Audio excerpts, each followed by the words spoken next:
Thank you for joining us on the RP Experience podcast. We're beyond thrilled to have you guys together to collaborate on this journey.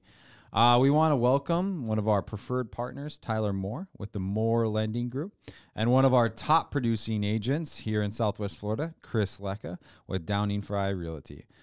As you know, our goal with this podcast is to inform and stay connected. And what better way to bring you both together as some leading industry experts, leading the pack here. What we're going to be doing with this podcast is obviously diving deep into the nitty-gritty of both of you individuals, not only professionally within real estate, but also personally and what you guys like to do outside of work. Tyler, you're if I remember right, you're from California and you turned Florida. So welcome to the show and tell us a little bit about yourself. Yeah, I appreciate it. Thank you for having me, Chris. Thanks for coming out. I'm glad I can be here. I grew up in California. I moved to Naples, Florida in 2001. Okay. My dad was actually in the mortgage industry. He's been in the mortgage industry for over 40 years. He was working at Washington Mutual and took a job to transfer from California over to Florida. So wasn't too excited to move to Florida at the time. I love California, but looking back was the best thing that ever happened to me.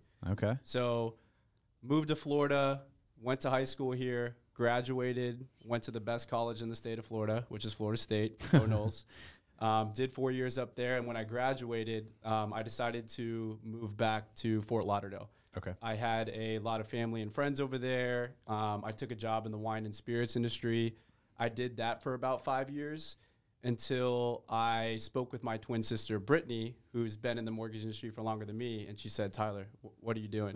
You need to make a move. Yeah. You need to come to the mortgage industry, work with Dad, work with me. We have a great, gig set up for you. Yeah. And I made the transition. So I've been with Moore Lending Group now for over 5 years. I do business over in a lot of business over in the East Coast of Florida, right. Business over here in Southwest Florida, and I love what I do. So yeah, you're back and forth a lot. Back and forth a lot. My parents are still over here. I do a lot of business over here, obviously with Chris and some of the other realtors. So I love Naples. The older you get, the more you appreciate it over here. I love coming over here with my family. But I am located in Fort Lauderdale, but like you said, come back and forth all the time. Yeah, because you have a family over there, right? Little one? Yep. I have a little 2-year-old son named Lincoln. Awesome.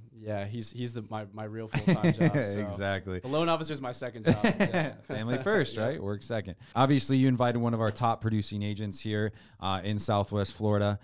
He's killing it. You've been doing real estate since 19 years old, I think, right? Something like that. 18. 18. All right. He's already corrected. Right? He's already corrected. Typical realtor, right? All right, Chris. Well, Chris Lecca here. Glad to have you on here. Now, you're from up in the Northeast, and then you turned and said, it's a little probably too cold. I got to be down in Florida. Or I guess maybe your family said that, right? So you came down at what age? I was 15. Okay. And what got you into real estate? 18 years old, you're pretty young. So we're from a small town in Massachusetts. And my entire childhood, up until we moved here, my parents owned, maintained, and leased over 100 rental properties. And before we moved here, I was like 13. We started coming to Naples to visit. Yeah. And, we kept coming down here. And, Naples is beautiful. And I was exposed to the real estate here. And, but again, my entire childhood, my parents were grooming me to, take over the family business of all these rental properties. But then we came down here. I loved it. My parents loved it. And I was a freshman in high school. My parents you know what are your thoughts on moving to Florida, moving to Naples? What do you think? And I think they're expecting me be kicking and screaming about moving. I was like, no, let's do it. I'm not fighting you. When do we leave? I'm ready. Yeah, bags are packed. Well, that's just it. And so I was always exposed to the real estate, but the rental side. And then we started vacationing. I was exposed to the real estate here. And I was like, this is, if I want to pursue sales and be in real estate, Naples is the place to be. So I said, yeah, let's go. And we moved here. And then I went through high school. Graduated 2009, went and got my license 2 months out of high school, and just hit the ground running. And that was already, 13 years ago. Yeah. Or 12 years ago. And rest is history. Well, obviously, let's dive in here a little bit about what's going on in Naples and this current market. It's unreal, right? It's pretty hectic. Days on market is pretty much non-existent, I feel like. So first of all, Tyler, how is that affecting you and your business? So the lack of inventory is definitely, one of the problems we face, especially when I represent the buyers. I pre-approve a lot of clients and they're excited, especially if they're a first-time home buyer, to go and purchase their first home. But when there's a lack of inventory, there's tons of competition on the property.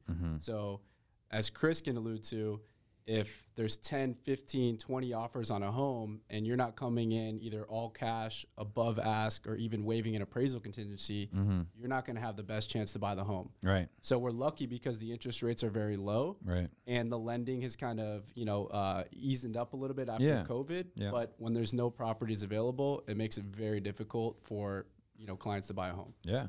I mean, how is Lecca going to get paid if there's no houses to sell? How's that affecting you right now?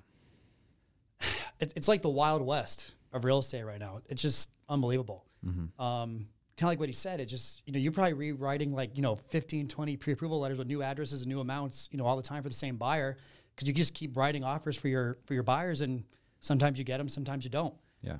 And, it's got to the point too where I have to educate my buyers up front, especially if they're financing. I'm like, look, this is how it is nowadays. So I must admit too, I think since all this craziness started maybe 8 months ago, I haven't read a financed contingency offer. So if they're financing, I'm like, look, if you want to compete and actually buy a property, we need to write this as a non-contingent deal in financing. Right. I'm just telling you up front, like this is otherwise, if you can't mentally grasp that or you can't accept that, maybe you want to sit in the sidelines and wait for this market to cool down because you're just going to be spinning your wheels. And then the next issue is the appraisals. So I tell them, like, look, these values have shot up so fast that these appraisals are not always catching up. So I say, look, I know we're going to contract for this price. It may appraise for up to 10% less, just so you're aware. Are you able to bridge the gap? Do you have extra cash? If we have to, I'm saying, again, worst case scenario, but can you cough up the extra money to close the deal? So these are just like a conversation I have to have up front just to kind of educate them. Right. And I know if they say no, I'm like, this isn't a market for you. This isn't a market for the weak. And if they can swallow it and do it, I'll work with them. But it's really important to educate them because otherwise everyone's just spinning their wheels. If you can't compete with what's going on, you're just not ready to do it. You're not ready to make a move. Well, especially here. I mean, I feel like everyone's paying cash for these properties. I mean, you have people, investors, just people coming down here with cash buying them. And I tell them, like I said, that's what you're competing against. Right. So either you look like a cash deal or, like I said, don't do it. Yeah. The one thing it's cut and dry. The one thing I will say about that, though, is I feel like this market has lenders and loan officers to become masters at their craft. So testing the limits every time. When I have a client that's in a competitive market like this, I'm reviewing all their documentation up front. I'm sending them into our underwriters to go through a full pre-underwrite through an actual underwriter so that when I present that pre-approval or that DU approval to Chris or another realtor, I could tell the seller on the other end, hey, this guy's already gone through a full underwrite. There's going to be no issues, and I need to do that to make my client's offer more competitive. So it's really made us step up our game because that's what you have to do to get the house. Do you think all these, this amazing market is going to create bad habits for the realtors? Everyone's working 100 miles per hour is the issue. And I feel like, either they're creating new habits or like you're just forced to work so quick where you don't have time to really think it through. And I admit that too. Like sometimes I'm like, if we don't go as fast as we can, we're going to miss out. And sometimes I'm like, shoot, we should have did this differently or did that differently, or, maybe we went in too strong or whatever. But it's true. And this was also the year of the escalation clause. Never heard of that till I got an offer earlier this year with an escalation clause addendum. I'm like, what the heck is that? And I'm calling my realtor buddy's like, you know what this is or whatever, and trying to figure it out.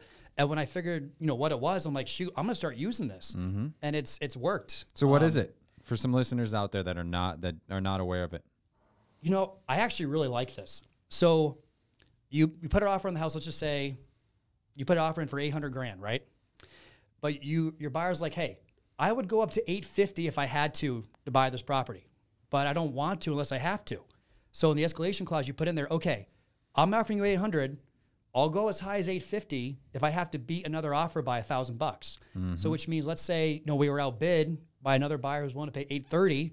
The escalation clause automatically moves us up to $831 to beat them by that $1,000, and we got the house. So the buyer would have went to $850, but we didn't have to, because we only had to beat somebody out by $1,000. They're only at $830. So the buyers are happy they got it. They're paying less than what they thought. And it's kind of a way of negotiating your way up without like, you know, putting all your cards out there. Right. If, you know. Yeah, it's like it's an addendum to the highest and best in the sense, right? Instead of going Yeah. all the way to the top and being like, this is what I'm going to pay, and then having to pay it, you can kind of be a little bit more reserved. So, and it probably helps overall in the whole market, you know, in general. Then not everyone's, you know, paying too much for that property. Then, you know, their neighbor looks, oh, they got 850. Well, really, you know, it should have been around the 820s mark, you know, so it probably helps everyone. How does that impact you guys in the lending side with the appraisals and everything like that, and that escalation clause? I mean, it's huge. First of all, that's why you use Chris Lecca right there, because I haven't heard one realtor use the term escalation clause. And if you have somebody like that on your side that's negotiating like that, that's what you need to do. But back to your question, you have to coach your clients up front about appraisals and, you know, appraising low, because housing prices are just going up so quick.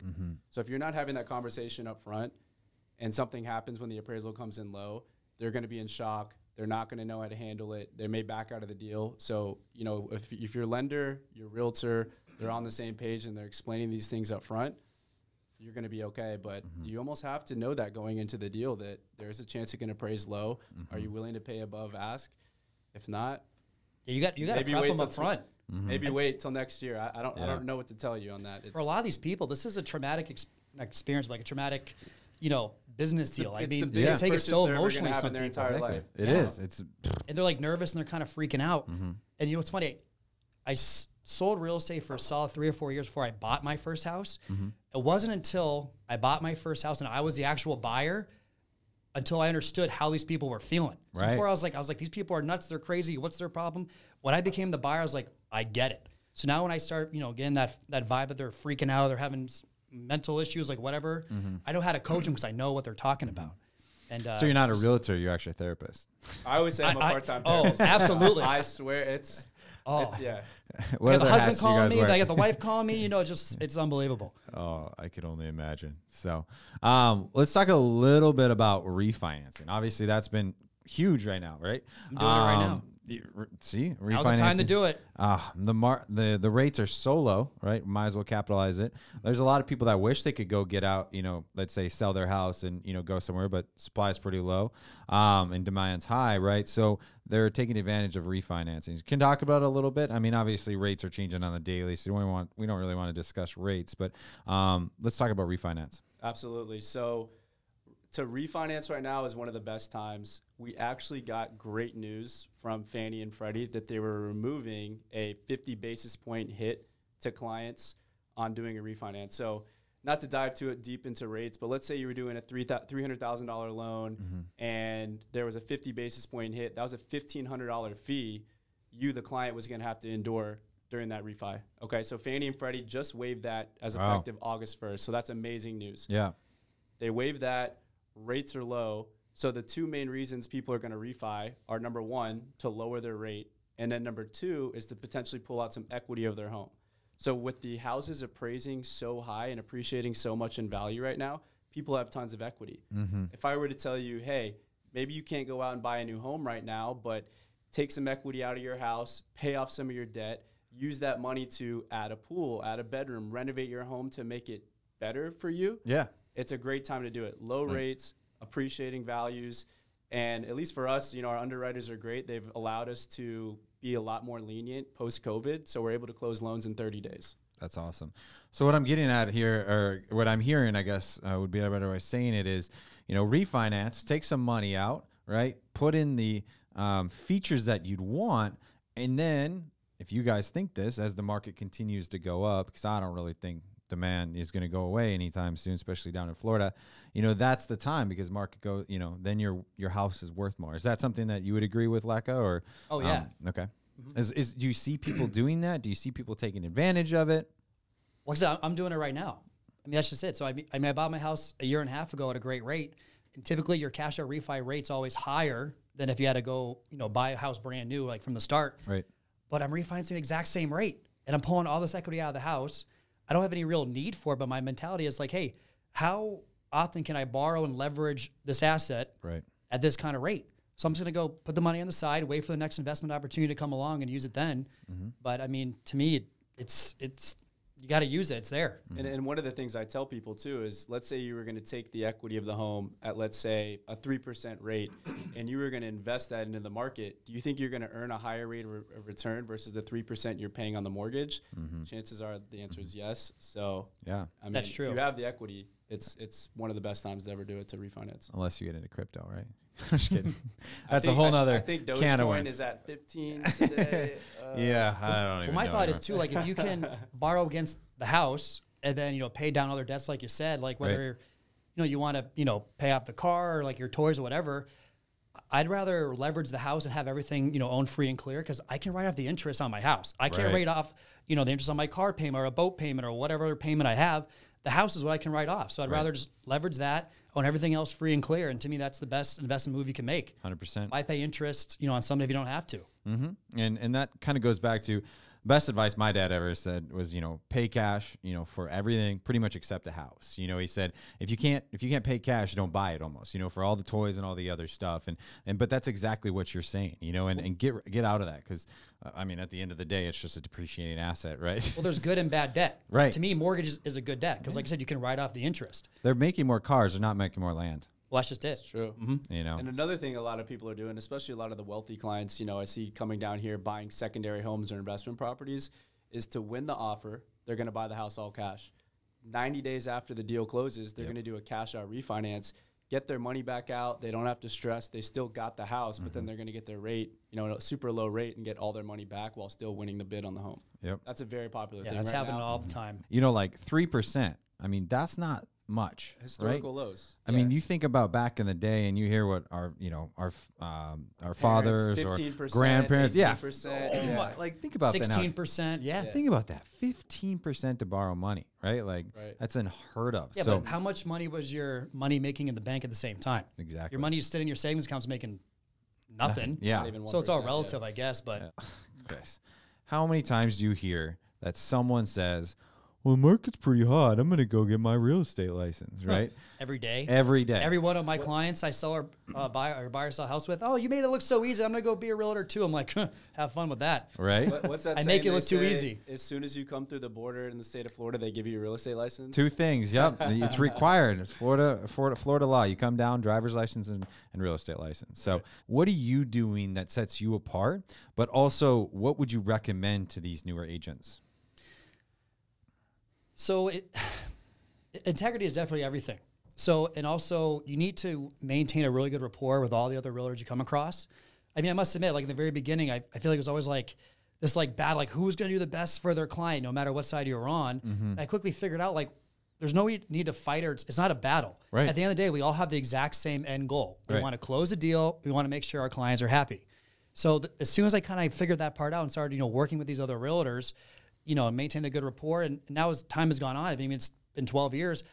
I'm working with some of these realtors, 2, 3, 4, 5 times, like over and over and over again. And these deals with them are like on autopilot. Right. Like it's just easy. It's like, I know they're good. They know I'm good. We never even talk to each other on the phone. Everything's just email, quick. Okay, done, whatever. Deals closed. Good. Moving on to the next one. Love it. So that's super important. And also, same thing with your customers as well and your clients. I find myself coming across times where my client's upset over something in the deal. It wasn't anything I did, whether it's, there's so many things that could go wrong. But they look to you to be the problem solver. Have the solution. Don't get flustered. Like just deal with it. Even if it costs money out of your pocket, so what? So every now and then I have to do something, a couple $100 there, whatever. As long as they're happy, a couple $100 extra investment I made to fix a problem is coming back to me tenfold because they're happy. 100%. They're referring me all their friends, their family. When they want to buy or sell again, they're calling me every single time because I made that so easy. And my goal is just to make sure they're happy. Right. So that's number one. So customer service, right? Customer service. Don't step over dollars to pick up pennies. Like look at the long term. So don't chase the check, which a lot of realtors do, right? They're usually, I don't know where I'm going to pay, rent or pay this or bills or whatever. And they're chasing that check. And they forget that the only way they're going to get those checks, if I'm correct here, is by the relationships that they're helping during that process. I figured out you could do 99% of that deal flawlessly, but if 1% goes haywire, the only thing they remembered was that 1%. So you need to fix that 1%. Yeah. I remember I went to a final walkthrough. I mean, the carpets look great. Like when we went to contract, these carpets were trash when they moved out. Like, I don't know what happened underneath the beds or someone died or whatever. The carpets were atrocious. Unfortunately, it's cosmetic, and they're freaking out. I'm like, look, you know what? We'll get a quote. I'm going to buy you new carpets. Don't even worry about it. Just, we got to keep it moving. Yep. I want you happy. And guess what that did? I got easily, 5 to 10 extra leads out of those people. Mm-hmm. That's why because I fixed that 1%. Right. I fixed that 1% problem. Yep. It was probably a 5% at that point. All the floors. It's true, but yeah. But you fixed it. But don't You look made at it that way. Right. No, you can't exactly. be like, oh, it's a lot of money. Be like, no, Well, that's what you got to do. 5 to 10 deals. I mean, I'm no mathematician, but 5 to 10 more deals, I can guarantee the commission on those were a lot more than some new carpets. All right, Tyler, let's talk a little bit here. If they can't get into real estate, their next best is, well, I could take a piece of the pie, or I could try to dabble with these paperworks. I'm good with numbers. I'm going to get my mortgage license or become an LO, right? So what's your thoughts on that, first of all, for someone that is maybe getting into the business, also someone that has already been in the business for maybe a year or so, and what would you recommend? First of all, no one ever goes to college to become a loan officer. There's no $1 million listing for loan officers. There's no glamorous, sexy lifestyle. Josh Altman isn't out there for loan officers with his own Bravo or East TV show. So Right. That could be a great next show, though. $1 million producer for loan officers sitting behind the All desk. I was just going to say computers. Doing FHA loans. Ooh, what kind of monitors do you have? What computer do you have? I mean, all the loan What's officers, CRM? all the loan officers I know are just as crazy as us realtors. So I mean, that would be a great show. That would be. Yeah, you guys sit behind computers all day. But you know what? There's going to be way less loan officers than realtors because the loan officer test is much harder than the real estate exam. No, it's true. I won't fight you on that. Yeah. Yeah, it's tough. So, if you're a new loan officer, number one, you have to take a 20-hour SAFE course. So you're going to have to be committed for 20 hours. Then on top of that, if you're not a good test taker, they purposely make this state licensing or national licensing exam to trip you up. It is tough. Half the stuff I don't even remember from the test because you don't use it in your day-to-day, job as a loan officer. So once you pass the test, you're a licensed loan officer. If you really want to be successful, you have to be visible. You have to be out. You have to be networking. You have to be meeting guys like Chris. Hey, Chris, do you want to go play golf? Do you want to grab a drink? Do you want to do all these things? Wait, so you don't just call them and say, can I own your business?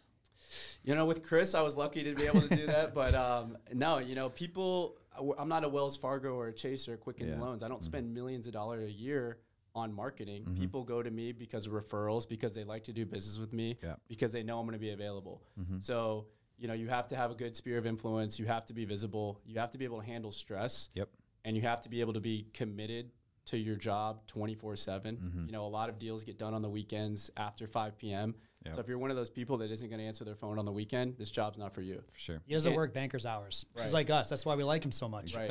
And you have to, right? can't He's handle not stress. stopping. Why would you be able to? Exactly. Right? If you can't handle stress, this job's not for you. But I love this job because you're able to do things. You're able to help out, clients and help them achieve the biggest purchase of their life.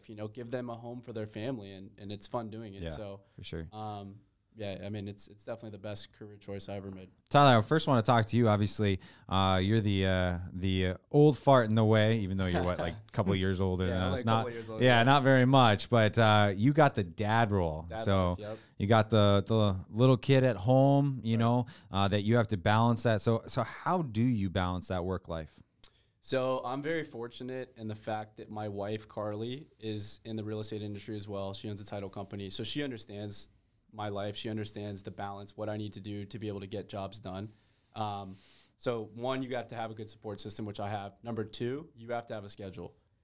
When I come home, there's, an hour or two that I know that I'm only going to spend with Lincoln because he's the most important thing to me. He's my real, he's my number one job. So, work's great and having the balance is good. But if I can't put time to him, there's no point for me to even work.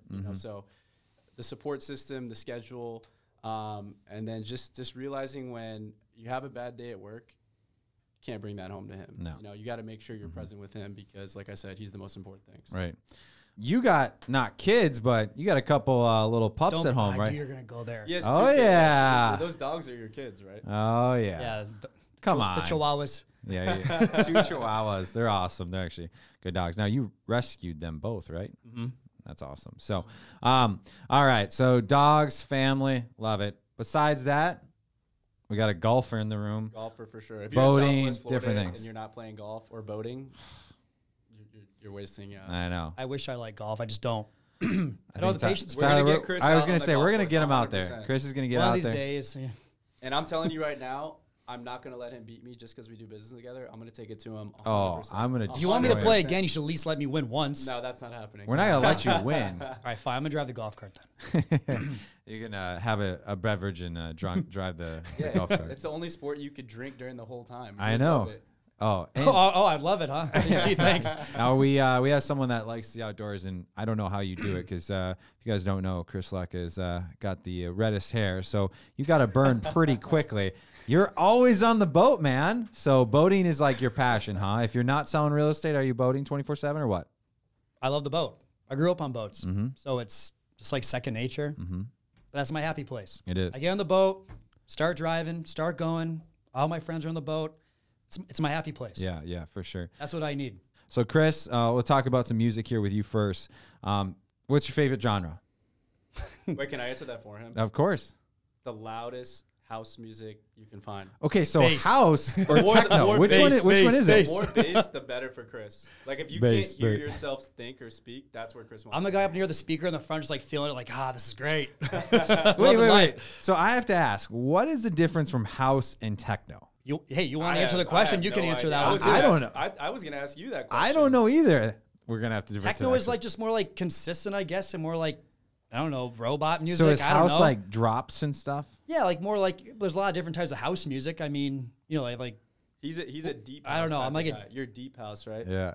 I like it all All right. except that dubstep, that scratchy stuff. No, Ugh. no way. I don't know how someone. No. All right. Speaking of stuff you don't like, would you, if you had to, if you got stuck for the rest of your life only listening to one genre, and you could only listen to country music on repeat or death metal, which one would it be? Country. Country, 100%. Country. I think, gosh, coming from the Midwest, I was like, if you guys say death metal right now, don't get me wrong, some screamo music while I'm in the gym all day long, right? Like I can get down to that, but country music's so relaxing and whatnot. So I've been stuck in a room in college for a fraternity where death metal was on for 7 days straight. So I'm still scarred from that experience. all right, so what's the dumbest thing that you have purchased in your life? A boat. No, I love the That's the boat. most expensive thing. The That's dumbest thing I ever bought. Come back to me. You go. The dumbest thing I ever bought, shoes. Shoes. I spent a couple $1,000s on a pair of Jordans before. Oh yeah, that was You my- wear them one time, you scuff them, and you're like, well, there's $2,000. But Oh, I'm man. one of those guys. I don't collect them. I actually Right. wear them. Mhm. But I don't think any pair of shoes is really worth $2,000. No, definitely not. It hurt when I did it, but Yeah. never again. So what about you? I don't know. I feel like I was like always watching my dollars and my pennies, so I feel like I always think about everything I do, purchase wise. Even Such though a I'm realtor. like very type A, like I am definitely like sporadic and things like that. But I feel like I've already thought about it ahead of time, so Yeah. I don't know what to tell you on that one. I don't know. $5,000 bottles of tequila that were gone in 30 minutes. That might have been. No, that was a memory. It was a great time. Okay, so there you go. Wait, you were wait. you were both there, so I was don't know what gonna you're say, complaining I think about. That was your birthday, right? Yeah. So how could you ever top Lecca's 30th birthday? Chris's birthday was like his 21st week-long Mm-hmm. celebration. I mean, he's one of the best realtors I know, but I think he's a better party planner than he is a realtor. If Oh no, anybody I went saw to- I saw his stress come out a couple times If during it. anybody went to his realtor appreciation party, I thought it was Yeah. going to be a low-key thing, Yeah. some wine, some hors d'oeuvres. Yeah. There's a robot blowing smoke out Mm-hmm. with techno lights and a full DJ. Said Chris Lecca across his chest. It was so cool. Oh So- my Fucking god. lights like going across So his what chest. you're saying is you need to use Chris Lecca as a realtor so that you get invited to his parties. 100%. And if there's somebody that could throw a better party out there than Lecca, I want to meet them and I want to get invited to that party. Right, Please. exactly. +1. All right. Well, I have to ask you, Tyler. All right, last thing. You got to tell me the best dad The joke. best dad joke. Okay, I have a good dad joke for All you. right, You all right, guys ready I'm for excited. this? I'm sitting down. How do you weigh a millennial in Instagrams? I like that. That was good. Oh, that was I like that. You can steal that from me. I might have to use that one. Oh, Instagrams. All right, love it. All right, speaking of that, let's move. I really appreciate you guys being on here. Speaking of Instagram, this podcast is going to be recorded. It's going to be on Instagram. It's going to be on Facebook, every social media you can possibly imagine. So be on the lookout, YouTube, whatnot. So anyways, as always, Southwest Florida Real Producers is beyond fortunate to be working with such amazing people like you both. And we can't wait for the next one. So thank you guys so much for having us. It's been an absolute pleasure. Thank you, Thanks Andrew. for having us. All right. Thanks, We'll see you guys in the Yeah. next one.